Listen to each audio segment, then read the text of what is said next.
Hey! This is ManaTutor from Irwin's Emporium reporting back to you, and I'm just kidding. I'm not Rudy, but the wall of magic behind me sometimes makes me feel like I can pretend to be. I just wanted to mention that way back in the day when I was working with Drew, who was the original owner of this channel, and I bought that from him. He drove up to Michigan to meet me to do the exchange outside of a police department at a safe exchange zone. And then we started talking about how cool it would be to start a channel about investing and collecting magic with a big wall of magic product behind you. And while we never got to fully live out the dream, I feel like I'm able to some degree now.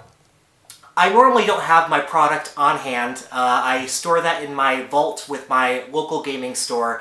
And I did have to take all that inventory out today, well, not all of it, but a large portion of it, in order to package that up to do a sale to a customer. These are one of my favorite customers. These boxes are going to a single customer who's purchasing one of every box throughout history. This customer is actually interested in buying everything from an alpha box all the way to the current set. And while he has a lot of that collected already, he does not have the boxes behind me currently. So I'm providing a large swath of Magic history to him, and I appreciate his business very much. These are some of my favorite customers, these collectors that want one of everything, whether it's one booster pack, one starter deck, one booster box every product.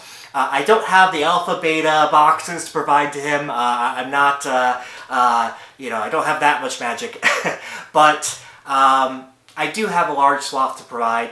And again, this is why as an investor, I like to keep one of every box available in order to service customers like this and do deals with any customer looking to come to you to buy a particular box. It's nice to have one box of every set in hand on inventory, because then you can work with any given customer that comes to you without saying, no, I don't have that in stock.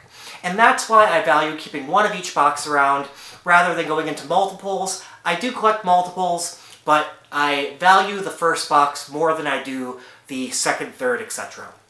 I'm going on my 99th video right now, soon to make my 100th video, and it's been about half a year that I've been with you since purchasing this channel from Drew. So I want to thank everyone that's watched, followed, subscribed. Please remember to do that. It really helps a lot, and I'm hoping for really big things for this channel moving forward. Again, I want to thank Drew for making this possible. He was one of the best sellers I've ever worked with, and I wish him the best. Behind me, we have 25 different booster boxes from sets throughout Magic history, and it's worth on the order of around $65,000. I won't get into the exact numbers, but it's roughly that. You are here in my recording studio. This is where I usually shoot all my box openings right here. You get a little bit different of a view with the camera further away here.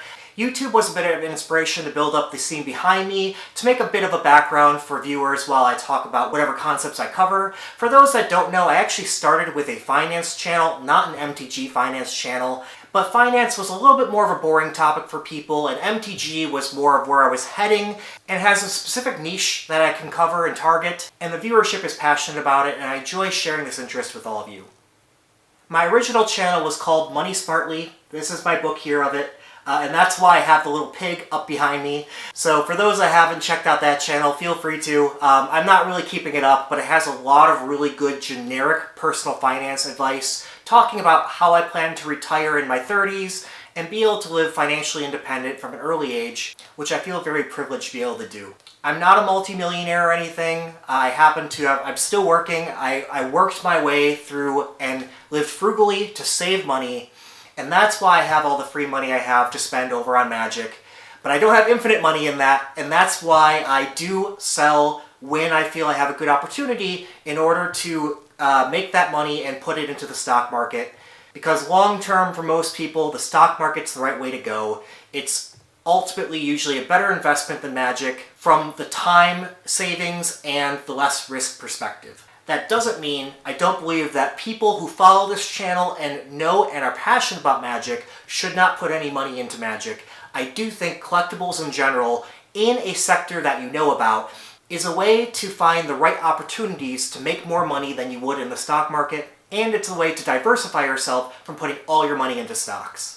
When Drew and I were talking, we joked about how we thought maybe all of Rudy's boxes in his background were empty, and he didn't actually have anything but empty boxes in his storage. Obviously, it's a joke. But this is my opportunity to not take out all my boxes from my inventory to show you and put up a wall behind me, but since these are going to a customer, I can at least put up this wall and show you.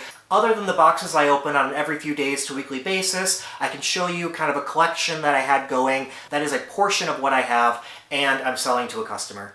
Again, I do want to advise the stock market has come down in price, so it is a good time to liquidate Magic product and reinvest in the stock market if you're heavy on your Magic allocation. That does not mean right now is the time to sell out.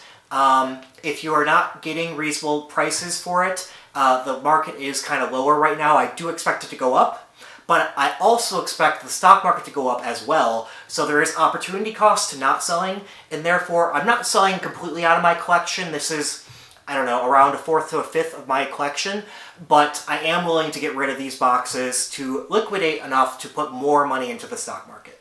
I will say I see the early signs of a Magic Gathering rebound happening right now. Now, whether that will be sustained or not is a good question. It's not uncommon for the market to have blips upward, then plateau and fall back again. But this crash was one of the biggest crashes in MTG history over the last 6 months or so, given that the MTG market had ballooned up so high over 2020 to 2021 into early 2022, and it had nowhere to go really but fall back down.